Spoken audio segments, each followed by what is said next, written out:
Hello everyone. In this video, I'll show you how to fix the Windows 11 app installer when it is not working or when installation fails. The first method is to repair or reset the Windows Package Manager. Open the Settings app and go to Apps, then select Installed Apps. In the search box, type Windows Package Manager. Click the three dots next to it and choose Advanced Options. First, click Repair and wait for the process to finish. If the problem continues, return to the same page and click Reset. This will restore the app to its default state. After that, restart your computer and try opening the installation file again. If the issue is still not fixed, the next step is to clear the Microsoft Store cache. Press the Windows key, type WS Reset, and press Enter. A black command prompt window will appear.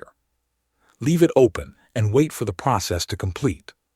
The window will close automatically, and the Microsoft Store will open. Once it finishes, try running the installer again. If App Installer is still not working, Windows system files may be damaged. To repair them, click Start. Type CMD, right-click Command Prompt, and choose Run as Administrator. In the Command Prompt window, type sfc/scano and press Enter. This tool will scan and repair corrupted system files automatically. Wait until the scan reaches 100%.